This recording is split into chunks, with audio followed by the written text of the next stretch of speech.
Feliz sábado. Gracias, Víctor.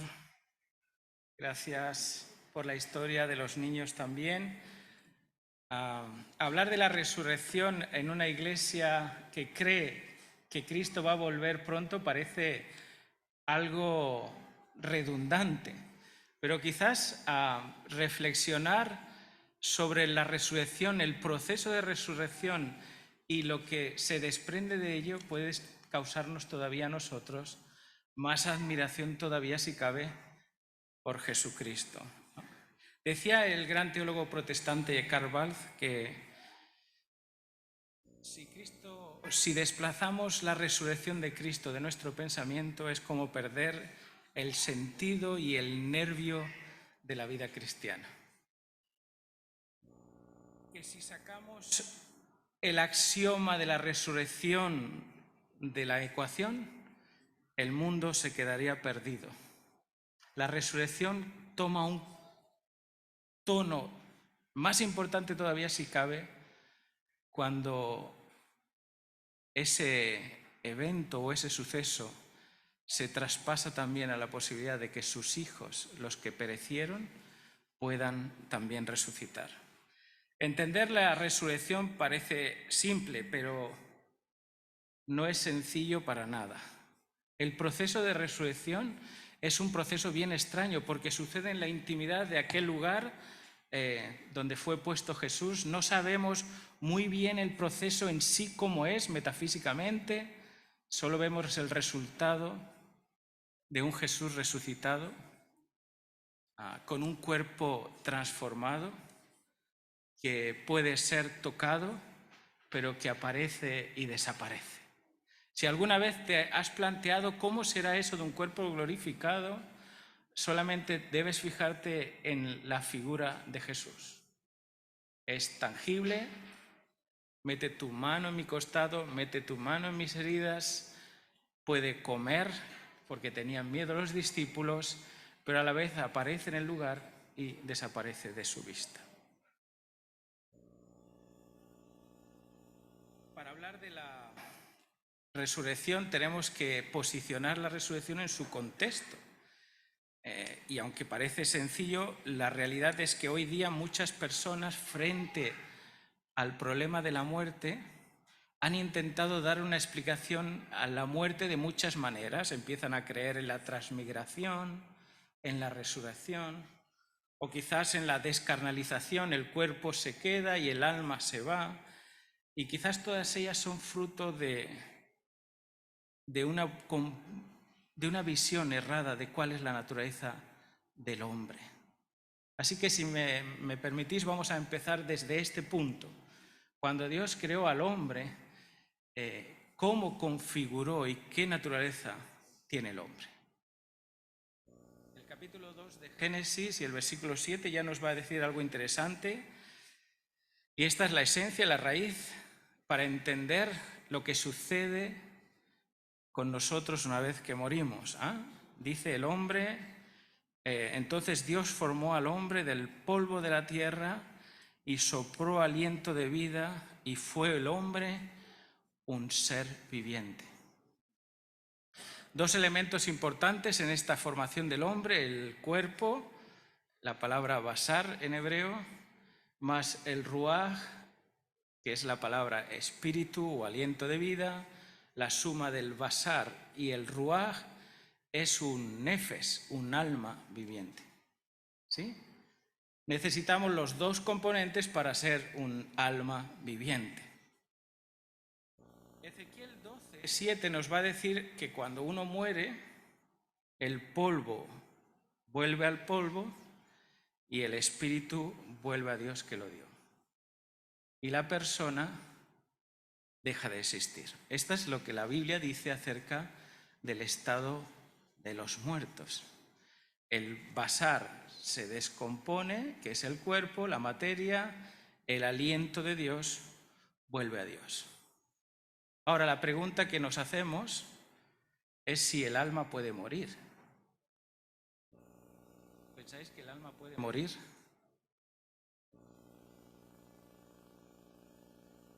Dice Ezequiel 18:20, el alma que pecare esa morirá. Porque el alma no es sino la suma del cuerpo más el aliento de vida. Así que cuando tú tienes claro esto, todas aquellas dudas que pueden haber en torno a cómo va a ser la resurrección o los procesos de resurrección se despejan, empezando por este detalle. Lo que vuelve a Dios, que es el aliento de vida, no tiene memoria ni conciencia, ningún rastro tuyo. Porque a veces pensamos, quizás por el contexto donde nos hemos criado culturalmente o espiritualmente, que eso que vuelve a Dios tiene algo mío que el Señor guarda y que me devuelve en algún momento. Pero Eclesiastés 3 te lo aclara muy fácil y dice, mira, una misma respiración, un mismo ruaj tiene el hombre y tiene la bestia. Así que ese ruaj o aliento de vida no tiene ninguna traza humana, ni memoria, ni conciencia, sino simplemente es aliento de vida. Es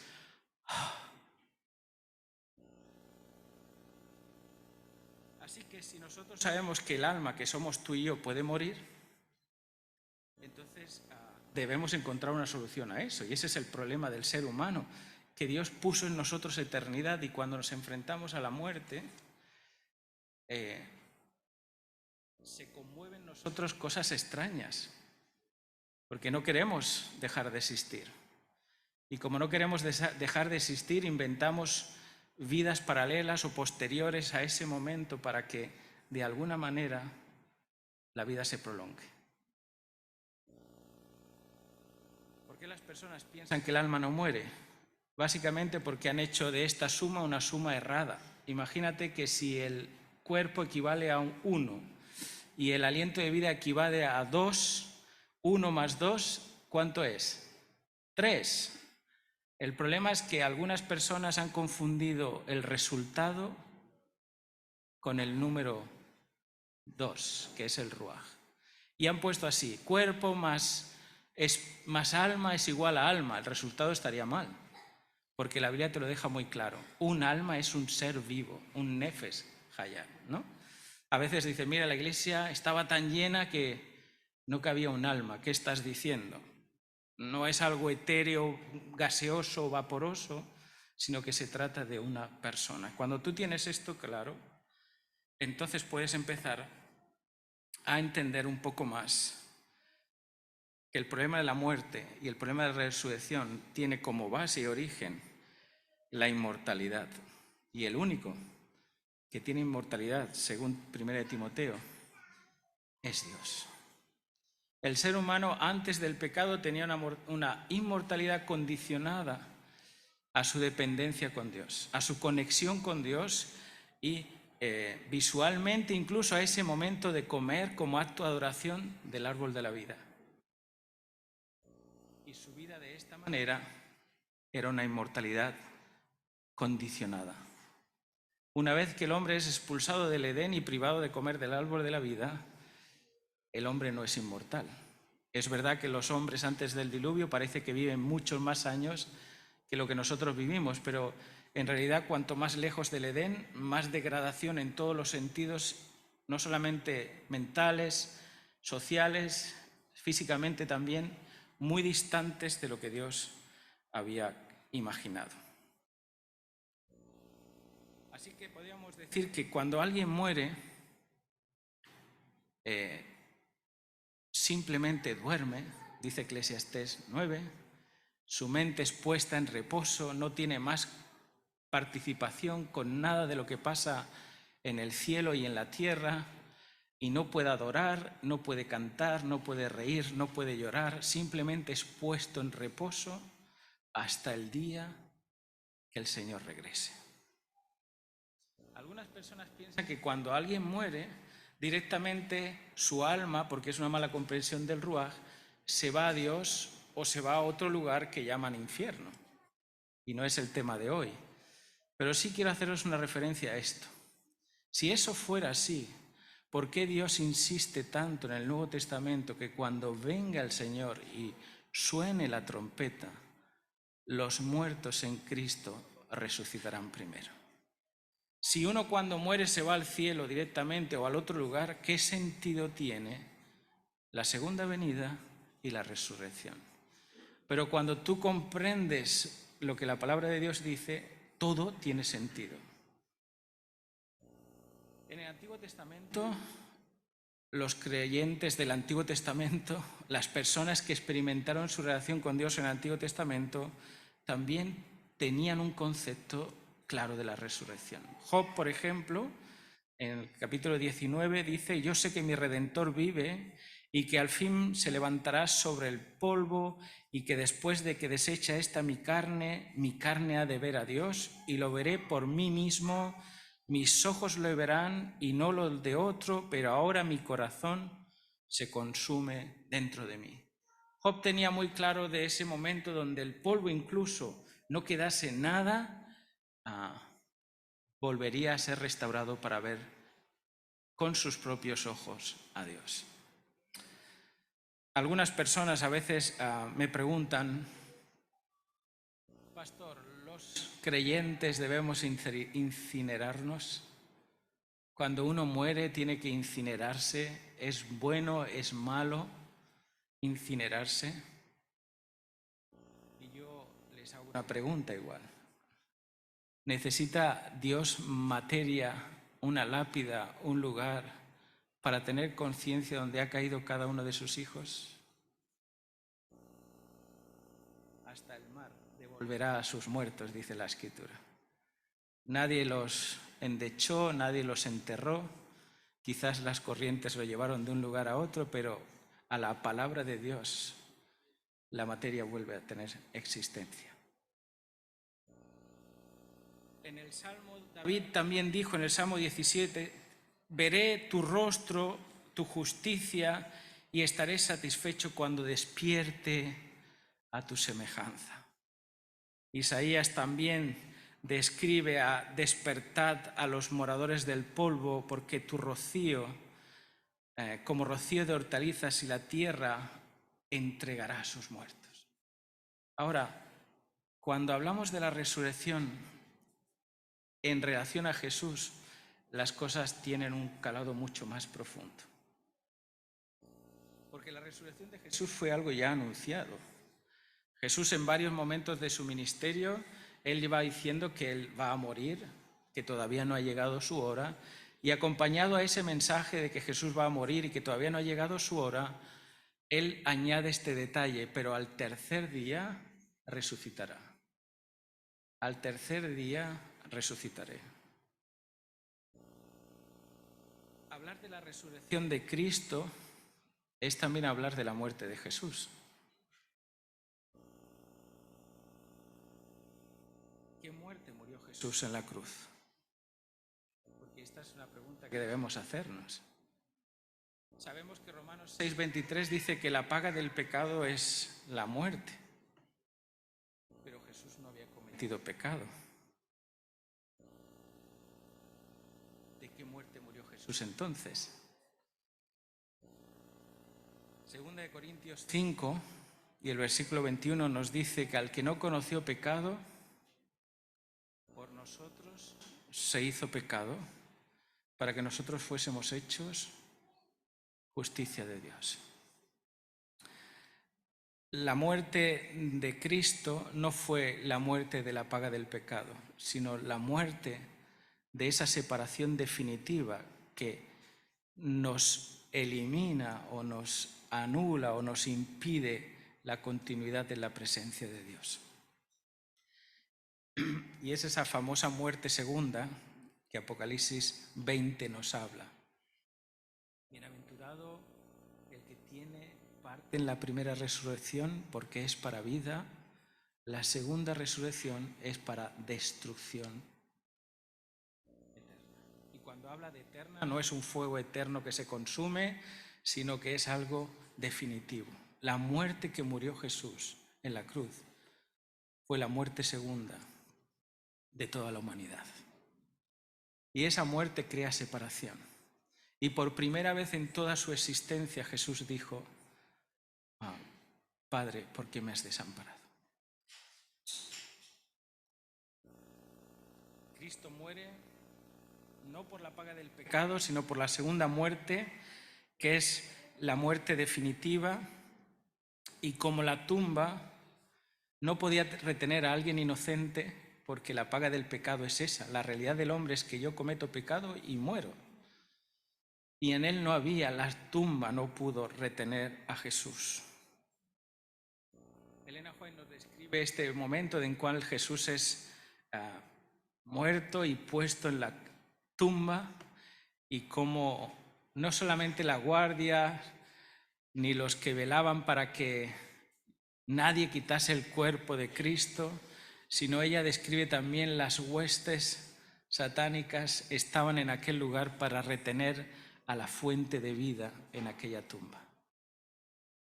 Pero Dios envió un ángel, Gabriel, el ángel que ocupa el lugar de Satanás ahora en el cielo, para abrir aquella puerta y decir: tu Padre te llama.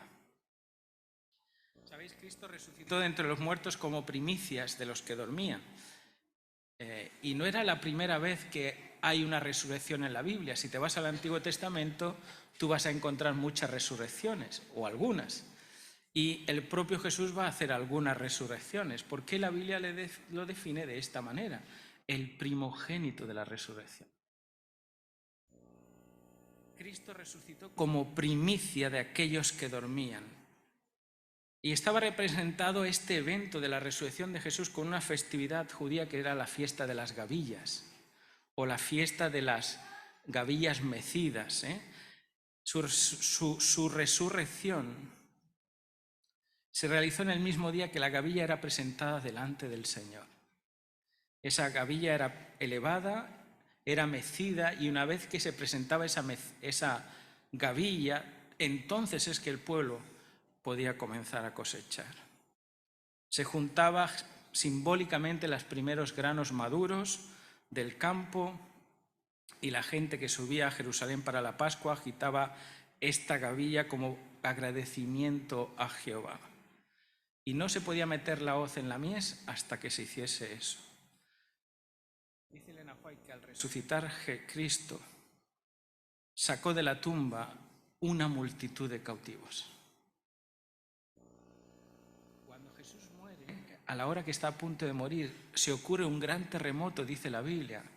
El velo del templo se rasga de arriba abajo y los sepulcros se abrieron. Pero no pasó nada en ese momento. Sin embargo, cuando Cristo resucitó, sacó de la tumba a muchos cautivos. Este terremoto que abrió las tumbas hizo que una multitud de primicias de aquellos hombres y mujeres que vivieron antes de Jesús, y la Biblia no nos describe ni cuántos ni cómo, sino unas primicias que ascendieron con Cristo después de su resurrección.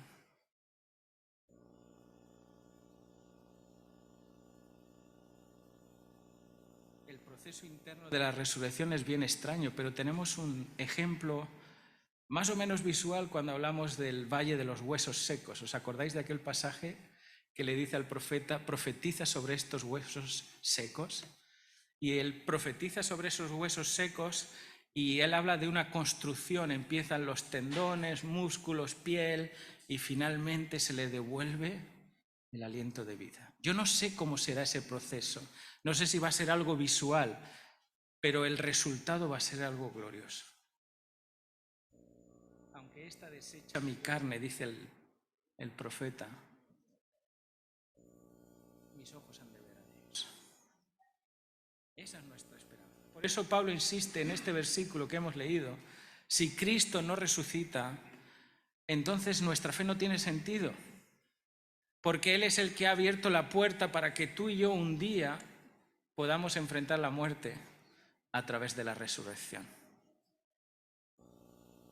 Y acerca del Hijo, dice Romanos 1, del 3 al 4, acerca del Hijo, nuestro Señor Jesucristo, que dice que era del linaje de la carne según David, como decía Rolando, de la carne descendiente de David. Pero fijaos lo que dice el versículo 4. Fue declarado Hijo de Dios con poder después de la resurrección de entre los muertos. Y te puedes hacer la pregunta, ¿por qué Jesús, que es el Hijo de Dios, insiste Pablo en este concepto, es resucitado? Después de que es resucitado es considerado Hijo de Dios. No tanto porque Dios no tuviese claro quién era Jesús, sino porque los contemporáneos de Jesús no sabían que Él era Dios encarnado. La señal mesiánica más definitiva de que Jesús era Dios fue la resurrección. Y cuando los discípulos y los seguidores de Jesús evidenciaron eso, no pudieron callarse. Y lo contaban a ese Cristo que vosotros matasteis y que resucitó al tercer día. La resurrección se va a convertir en la fuente de predicación de la iglesia primitiva. Y como decía Víctor, nosotros no tenemos una cruz vacía solamente, tenemos una tumba vacía. Y eso es el sello, la garantía de que un día nosotros también estaremos donde Él está. Si hablamos de resurrecciones, ¿de cuántas resurrecciones se habla en la Biblia? Dice Juan 5, 28, 29, no os maravilléis de esto, dice, porque vendrá la hora en que todos los que están en el sepulcro oirán la voz, y los que hicieron lo bueno saldrán para resurrección de vida, y los que hicieron lo malo para resurrección de condenación, ¿no? Juan dice, hay dos resurrecciones, una para vida y otra para condenación. En Hechos 24 lo refiere de la misma manera con un detalle distinto. Dice, teniendo esta esperanza, la cual también abrigan, de que ha de haber una resurrección de los muertos, tanto de los justos como de los injustos. Es decir, resurrección de vida para los justos, resurrección de condenación para los injustos. ¿Cuándo suceden esas resurrecciones? Pues en 1 Tesalonicenses 4 nosotros tenemos esa respuesta. La resurrección de los justos es en el momento mismo de la segunda venida. Cuando Cristo venga a la tierra, dice, hermanos, no queremos que ignoréis acerca de los que duermen, para que no os entristezcáis como los que no tienen esperanza. ¿Creemos que Jesús murió y resucitó? Sí. ¿Y que Dios traerá con Jesús a los que durmieron en él? Sí. Por eso os decimos en palabra del Señor, dice Pablo, que nosotros, los que quedamos, los que habremos quedado hasta la venida del Señor, no iremos delante de los que durmieron, porque el Señor mismo descenderá del cielo con voz de arcángel, con trompeta de Dios, y los muertos en Cristo resucitarán primero. Yo sé que es más fácil leerlo que de imaginarlo. ¿Te imaginas los cementerios abriéndose, las tumbas abriéndose y saliendo las personas para recibir al Señor? Más que un apocalipsis zombies, tiene que ser algo increíble. Lo mortal en algo inmortal. No puede pasar desapercibido a nuestra mente ese momento. Será una evidencia gloriosa del poder de Dios. De todos los ángulos de la tierra, los muertos en Cristo resucitarán primero.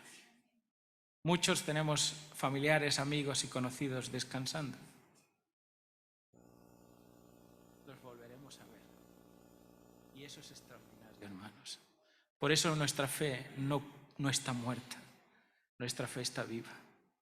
Porque Cristo tiene el poder, tiene la llave de la tumba y del Hades. ¿Y cuándo será la resurrección entonces de los injustos? Dice Apocalipsis 20 que pasados un periodo de tiempo que la Biblia llama 1000 años o milenio, mientras que en la tierra no hay nada, porque la segunda venida causa eso, los vivos son transformados, los muertos en Cristo son resucitados y la tierra se queda como en el principio, desordenada y vacía. No queda nadie.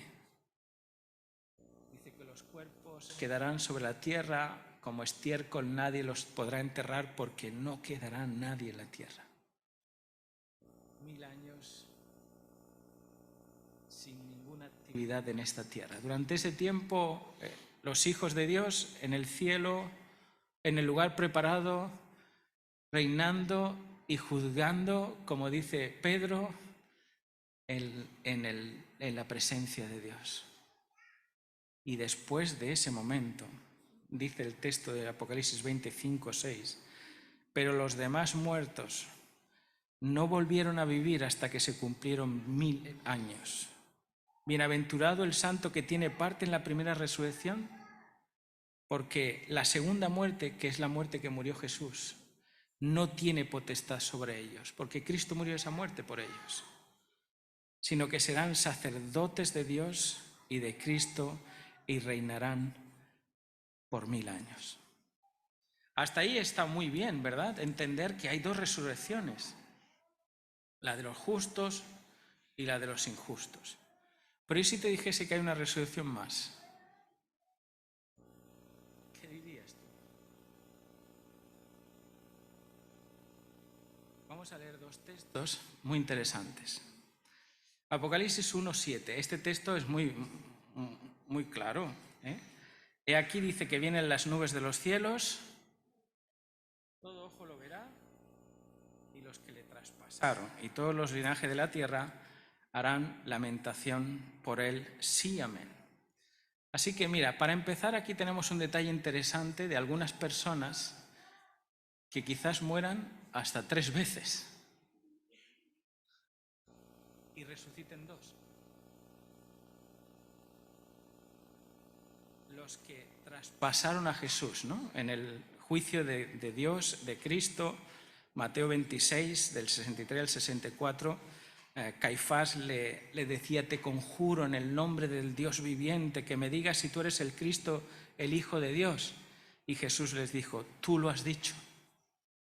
Y además os digo que desde ahora veréis al Hijo del Hombre sentado a la diestra de Dios, viniendo en las nubes de los cielos. Bueno, pastor, pero esto no es una resurrección más.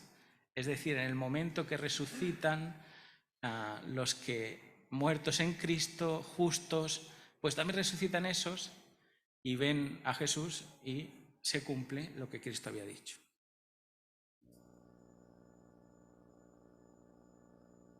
Vamos a leer dos textos más muy interesantes. Uno está en Apocalipsis 14 y otro en Daniel 12. De todas las profecías de Daniel, quizás esta es la menos conocida.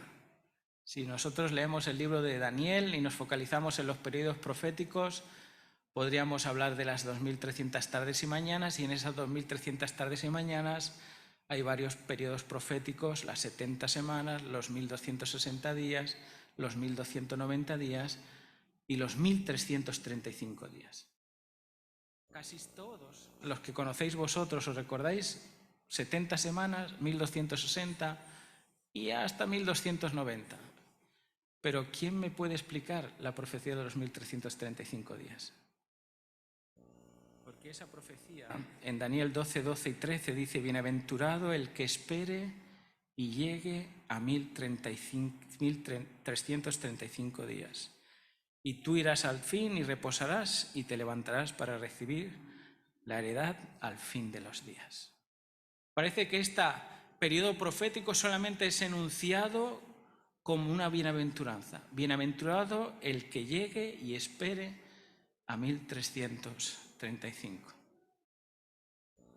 Y Apocalipsis 14, 13, que nos habla de ese pueblo que está esperando la venida del Señor, que está predicando el mensaje de los 3 ángeles, dice: oí una voz desde el cielo que decía: escribe, bienaventurado de aquí en adelante los muertos que mueren en el Señor.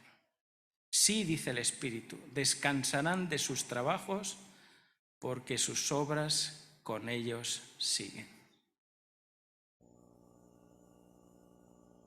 Daniel 12:2, volvemos. Tenemos una bienaventuranza para los que mueren de aquí en adelante, en Apocalipsis 14:13. Tenemos una bienaventuranza a los que mueren y van al polvo de la tierra, llegando a los 1335 días. Dice Daniel 12:2: y muchos de los que duermen en el polvo de la tierra serán despertados, unos para vida eterna y otros para vergüenza y confusión perpetua. Cuando nosotros leemos este pasaje, es innegable que a veces hacemos esa fusión y decimos, pues es la resurrección de los justos y de los injustos. Pero cuando la Biblia habla de la resurrección de los justos y de los injustos, añade un detalle, y es que todos resucitarán. El texto de Daniel no dice todos, dice algunos, para resucitar para vida y otros para condenación. Si vosotros habéis leído El conflicto de los siglos, que lo habéis hecho seguramente, vais a descubrir esta verdad acerca de la resurrección especial o la resurrección parcial previa a la segunda venida de Cristo. ¿De quiénes? De todos los que creyeron en el mensaje de los tres ángeles y que murieron desde 1844 en adelante. Dice Elena White en El conflicto de los siglos, todos los que murieron en la fe del tercer ángel salen glorificados de la tumba. ¿Pero para qué? Para oír el pacto de paz que Dios hace con los que guardan su ley. También los que le traspasaron resucitan en esta resurrección especial, para ver venir en las nubes de los cielos a Jesucristo. Si los que le traspasaron resucitan solamente en el momento que Jesús suena la trompeta, no ven a la nube venir sobre esta tierra.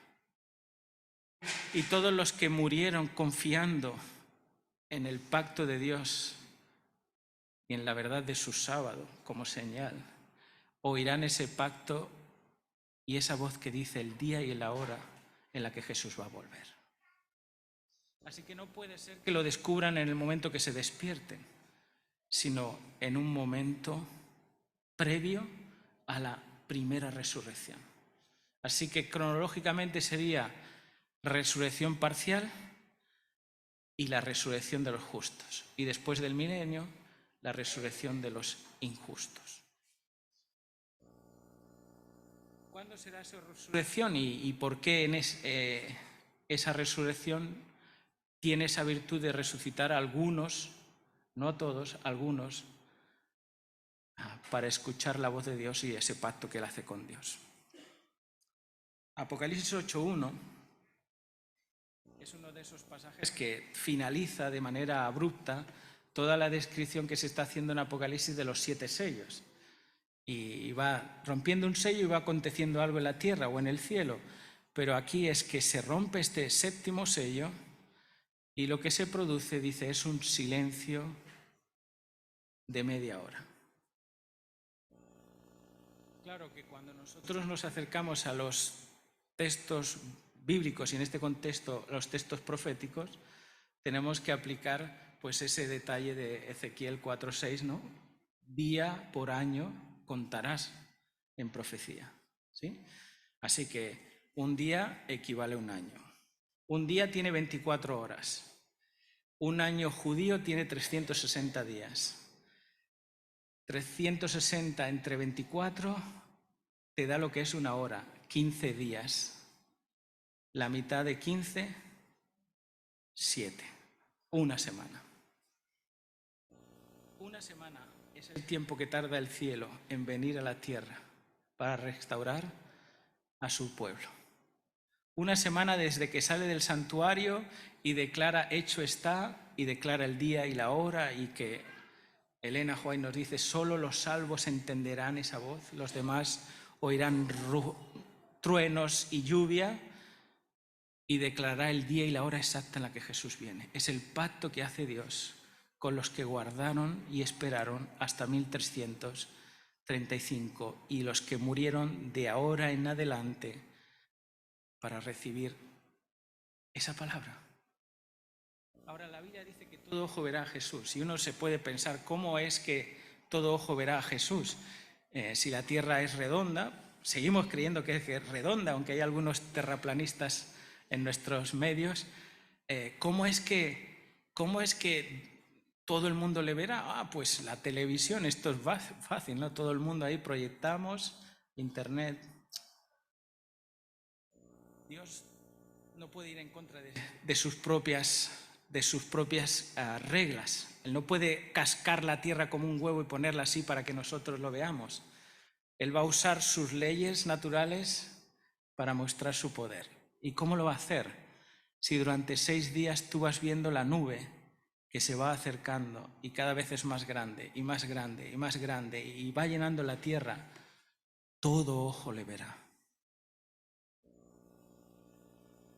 Estos que resucitan en la resurrección especial son testigos de la venida de la nube, que al principio dice el profeta que es del tamaño de un puño. Y son testigos de la venida de Jesús. Después, los que le traspasaron volverán a morir, porque no pueden soportar la gloria ni la venida de Dios. Y los justos, junto con los que estén vivos, esperando a los justos que murieron, seremos todos transformados y en un abrir y cerrar de ojos estaremos con Jesús. Cuando Noé fue impelido a meterse en el arca, Dios cerró la puerta del arca y automáticamente no empezó a llover. Dice la Biblia que pasaron 7 días hasta que comenzaron a llover. Parece que este número, este 7, es asociado al momento en el cual Dios va a ejecutar o emitir sus juicios. Hay un silencio previo. Y en ese silencio previo de 7 días en los cuales el cielo viene a buscarnos y que nosotros hemos oído la voz de Dios y vemos esa nube que va viniendo a acercarnos, aunque nuestro intercesor no esté ahí en el santuario, pero nuestro Rey está viniendo en las nubes de los cielos y ya nadie se puede salvar y nadie se puede perder. Dice el conflicto de los siglos, el capítulo 40, os recomiendo que lo leáis. Desde el cielo se oye la voz de Dios que proclama el día, la hora y la venida de Jesús y promulga a su pueblo el pacto eterno. Sus palabras resuenan por la tierra como el estruendo de los más estrepitosos truenos. El Israel de Dios escucha con los ojos elevados al cielo. Sus semblantes se iluminan con la gloria divina y brillan cual brillara el rostro de Moisés cuando bajó del Sinaí. Los malos no pueden mirar, y cuando la bendición es promulgada sobre los que honraron a Dios santificando su sábado, se oye un inmenso grito de victoria. Pronto aparece en el este una pequeña nube de un tamaño como la mitad de la palma de la mano. Esa nube envuelve al Salvador. En la distancia parece rodeada de oscuridad, pero el pueblo de Dios sabe que es la señal del Hijo del Hombre. El silencio solemne contempla mientras se van acercando a la tierra. Y cuando se revela esa nube blanca, ven a Jesús que marcha al frente como un gran conquistador.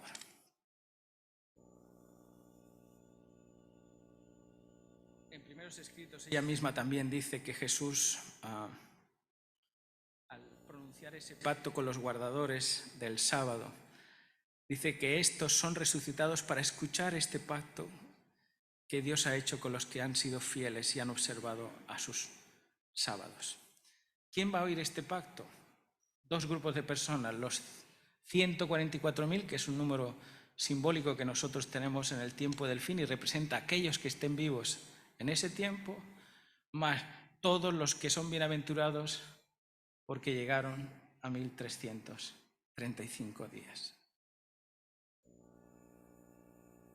¿Sabéis cuánto tardamos en volver al cielo? Dice Primeros Escritos.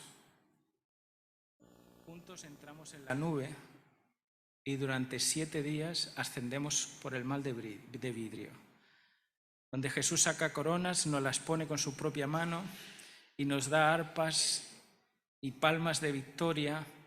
Los 144.000 forman un cuadrado perfecto.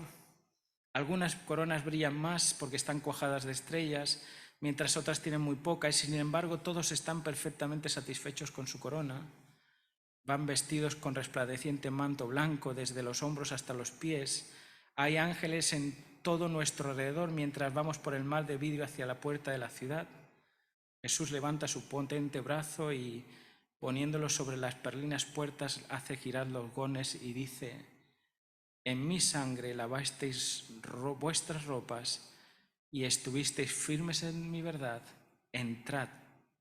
Y todos entramos con el sentimiento de que teníamos perfecto derecho a estar en esa ciudad. Hermano, qué glorioso ese momento y qué impactante. Pero cuando nosotros pensamos en el tiempo del fin y pensamos en esos momentos finales, muchos estamos preocupados por si estaremos preparados para pasar por ese tiempo de crisis o de angustia. Y para mí esto era una carga, quizás pensar que mis padres o mis hijas tuviesen que enfrentar una situación tan complicada. Pero ¿sabes qué? Elena White tiene una cita en la cual dice que los niños y los ancianos, los muy pequeños y los muy ancianos, son llamados al descanso. Y uno puede decir, hoy la pérdida, pero sabes que son llamados al descanso en el tiempo previo a que Jesús salga del santuario. Porque cuando Jesús sale del santuario, ellos van a resucitar en la resurrección especial. La Iglesia Adventista cree en la resurrección y espera la resurrección. Y por eso nosotros debemos compartir este mensaje con los demás, hermanos. La última palabra sobre la vida la tiene el que estuvo muerto y el que ha resucitado. Que el Señor te ayude a vivir en sintonía con ese Cristo resucitado, que está vivo, que está a tu lado, que te ayuda, que te fortalece, que te sostiene y que ha prometido volver a buscar a cada uno de sus hijos. Que Dios os bendiga muchísimo y espero que formemos parte de alguna de esas resurrecciones, menos de la última. Que Dios os guarde. Feliz sábado.